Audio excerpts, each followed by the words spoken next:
The quest began not with a map, but with a single line in a forgotten ledger. A ship lost to history.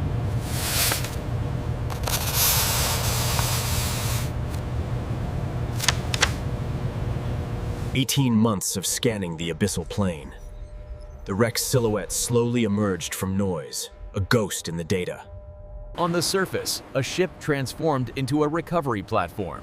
Machinery capable of lifting 200 tons from the void. Outside, pressure that could crush a submarine. Inside, 3 Caucasian people in a sphere, breathing recycled air at 1 atmosphere. The pilot had 12,000 hours in the deep. Her hands moved with the precision the depth demanded. They descended for 4 hours into a world where sunlight is a forgotten memory, replaced by eternal night. Their vehicle was a technological cocoon, sinking on a thread towards the ocean floor. At 11,847 feet, they touched bottom. Sediment undisturbed for 63... Sonar painted the destination. 300 meters away, the wreck lay waiting. They moved across an alien landscape, a desert of silt and stone, where life moved slower than thought.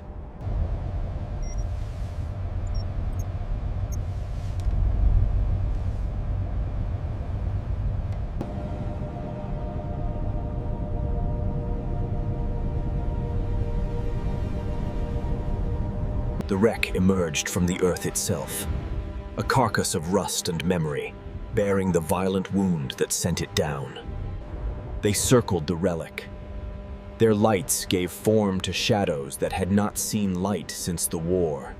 Personal effects lay scattered like graveside offerings.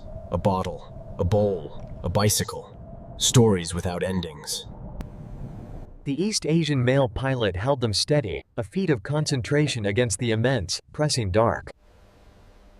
From the sub's body, a mechanical arm unfolded, reaching like a cautious insect toward the unknown. The arm's eye peered inside, a world of ruin and shadow where steel had turned to lace. But deep within the wreck, the thermal camera saw what human eyes could not. Shapes. Boxes.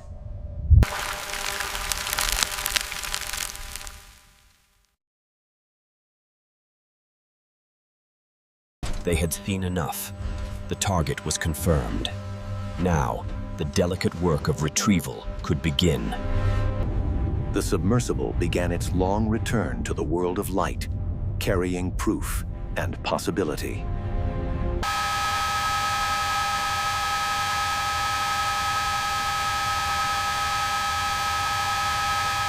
Back on the surface, the real challenge awaited.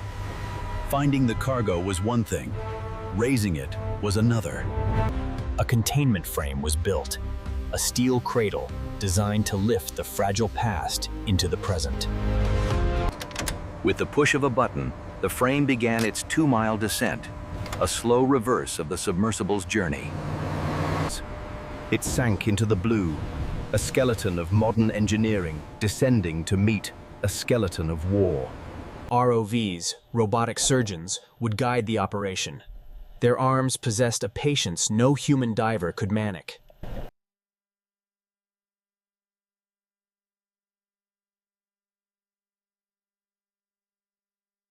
Water jets, finer than scalpels, began the excavation.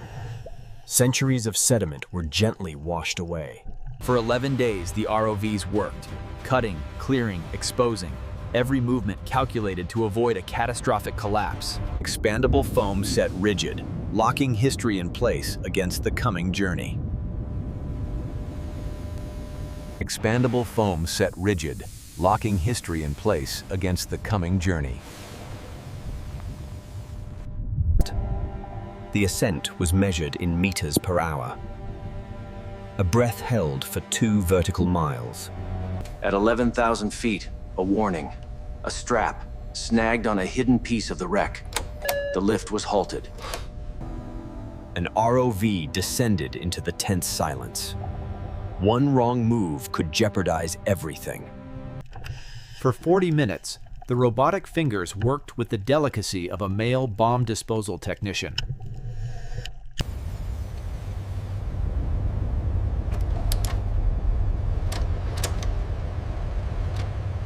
At 6,000 feet, it passed through a thermal layer, the ocean's invisible boundaries. Life returned. Bioluminescent creatures, ghosts of the midwater, scattered from the intrusion of light. Sunlight, absent for 63 years, began to faintly touch the cargo, a gradient from night to twilight.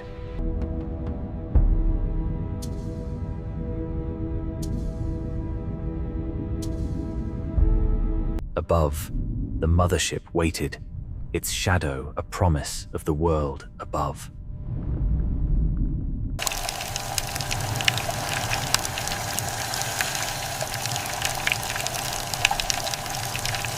The surface tension became a liquid sky, rippling and distorting the sun. At 11:36 a.m., Sam, after days of ascent, history broke the surface. Water streaming from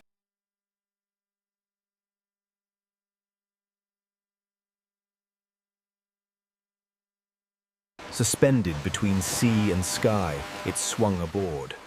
For a moment, it seemed to weep the ocean itself. The lid came away, revealing not treasure, but a shroud of canvas, brittle with age.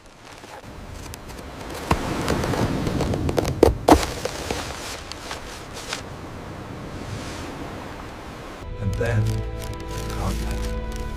Hundreds of small pouches, the promise and the inevitable.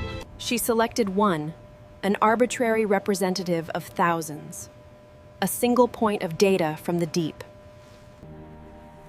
The pouch crumbled at her touch. Time had turned its fabric to dust. And there it was, a Rolex oyster. Corroded, water-stained, but unmistakably a machine made for time. On its back, a serial number, a unique identity, etched in steel, surviving the dissolution of everything else. The work continued for days. Each watch was documented, a census of objects that had cheated oblivion. Some were beyond hope. A few, perhaps 1 in 20, held a ghost of their former function. Each was sealed in inert gas, a miniature atmosphere to halt the corrosion begun decades ago. 2,847 individual timepieces. A cargo of frozen moments. Other cargo followed. Diamonds and tin, valuable, yet mundane. They generated no careful rituals, only efficient stowage. The submersible returned one last time to survey the emptiness it had helped create. The holds were hollow now, a skeleton picked clean, looking more deceased than ever. In the crew quarters, a different glint. Not cargo, a sailor's personal watch left behind. Its hands stopped at the moment the sea flooded in. A timepiece marking the end of a life, not an asset. The pilot noted its location, but let it be. Some things belong to the deep. Their value is not transactional.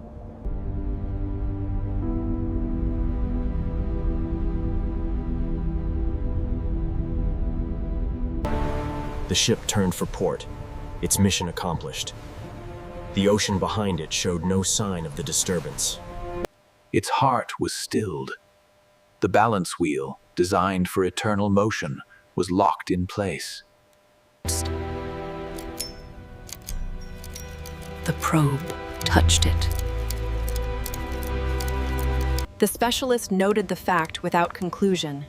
It was data, a point on a graph of survival.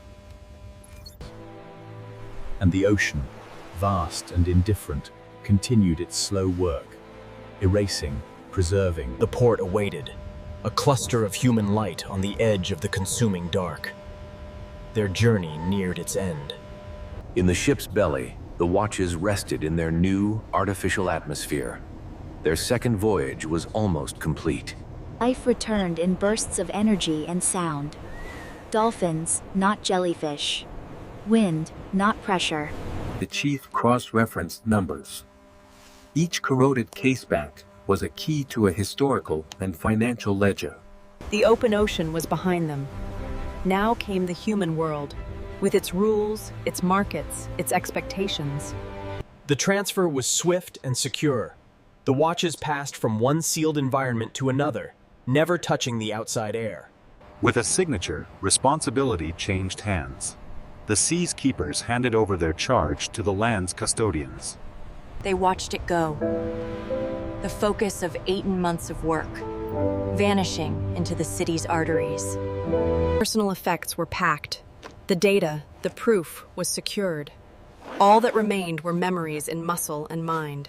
The tools of the trade were disassembled. The temporary world they had built inside the ship was being erased. Goodbyes were quiet, understated. They were a team forged in pressure, dissolving in the normality of land. The tools of the trade were disassembled. The temporary world they had built inside the ship was being erased. Goodbyes were quiet, understated. They were a team forged in pressure, dissolving in the normality of land.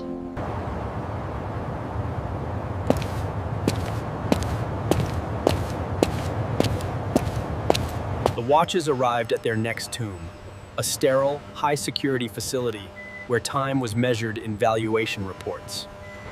Each piece would undergo a new kind of dissection, not by water pressure, but by market analysis. Under the microscope, corrosion became a unique landscape. Each flaw a story, each stain a chapter of its survival. Conservation began, a battle against time's ravages, fought with tools as fine as the watchmaker's original instruments. Gradually, the sea was washed away. What remained was the object, stripped of context, ready for new meaning.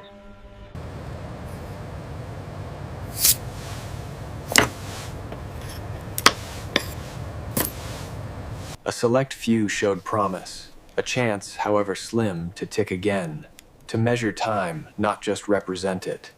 In an office far from salt air, the narrative was crafted. The story of survival became a sales pitch. They were no longer just watches. They were depth grade, artifacts with a pedigree of impossibility. The auction catalog presented them as trophies, conquests over nature, packaged in luxury paper stock. The collectors gathered. They admired not the engineering, but the ordeal. They were buying a piece of the abyss. They didn't see a broken machine. They saw 11,847 feet of dark water, suspended in stainless steel. The collectors gathered. They admired not the engineering, but the ordeal.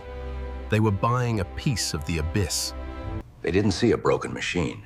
They saw 11,847 feet of dark water, suspended in stainless steel. The gavel fell. The translation of history into currency began. Each bid was a vote for a particular kind of value. Far from the glitter, the pilot saw the news.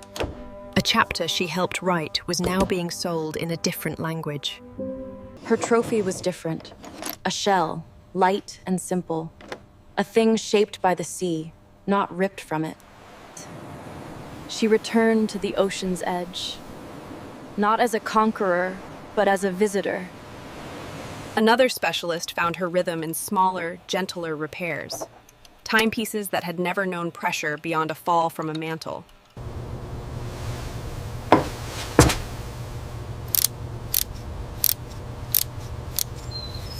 The chief chose to teach, to turn the mission into a case study in ethics, archaeology, and oceanography.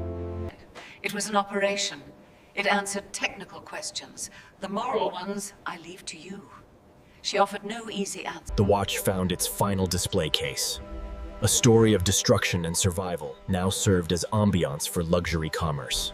Shoppers glanced at the relic, admired its story, then chose the pristine and the new. The past was a curiosity.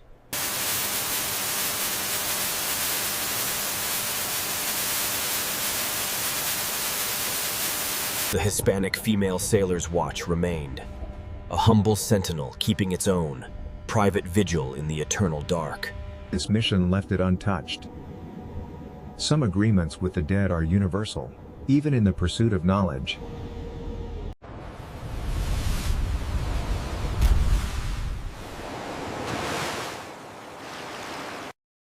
In a clean room in the mountains, a miracle was achieved. One watch, against all odds, was brought back to life. Its heart beat again. But it now kept time for a world that had no connection to the time it had lost. He set the hands to an arbitrary, pleasing hour. A new moment of birth, erasing the frozen moment of death. Boxed, it returned to darkness. Not the crushing abyss, but the luxury of anticipation.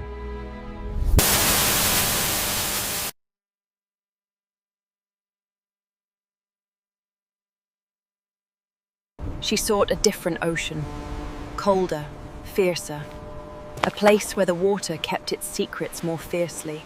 The student was not done. One discovery had opened a door. She now sought other ghosts in the ledgers.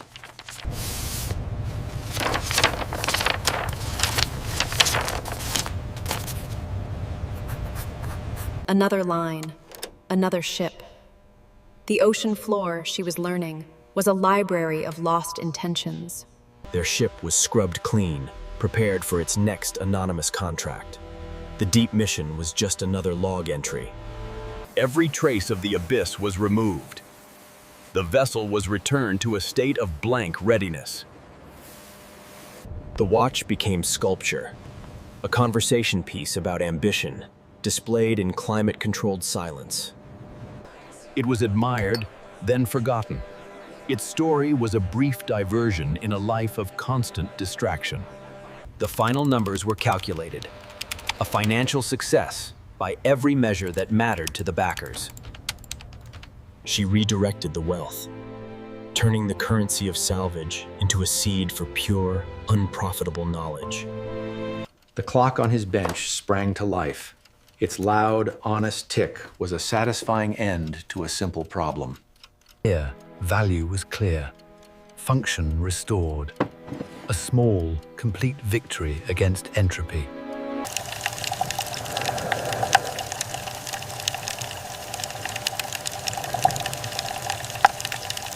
In a shop, a man brought a watch ruined by a swimming pool. The irony was not lost on the old repairman. He had seen the news of the recovery. This, by comparison, was a trivial insult, a mere misunderstanding with water. The student became the expert. Her life's work became listening to the whispers in old paper and giving voice to the lost. From the same seed, two different kinds of preservation had grown. One in the academy, one in the deep. A century on, the wreck continued its slow dissolution, returning particle by particle to the earth from which its ore was smelted. On a geological clock, the wreck was already journeying towards a trench, towards recycling in the planet's mantle. In a museum, one watch was enshrined, its narrative simplified to a single, uplifting line: ingenuity.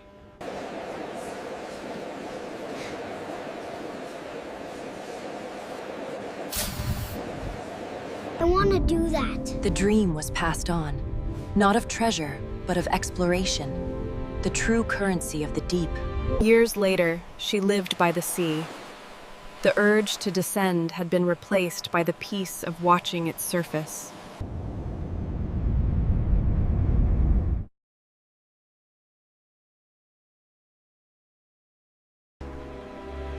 It had been a privilege to go to a place so few had seen.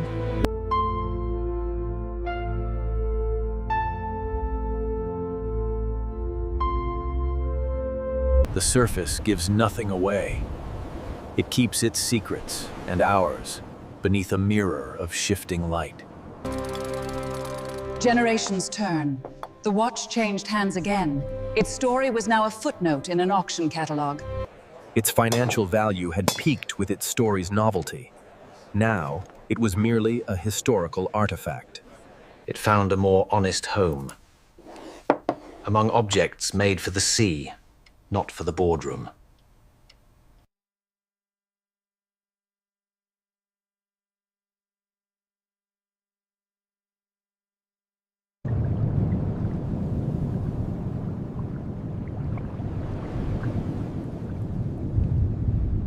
The surface healed instantly. No scar, no memory of the ascent. The deep kept its final secrets. The collector listened for life. He heard only the silence of a story that had reached its end. For him, its value was not in function, but in resonance. A connection to a world of salt and courage he never knew. She found her perfect stillness on the surface of a mountain lake, a depth she could comprehend that held no monsters. The disturbance was temporary.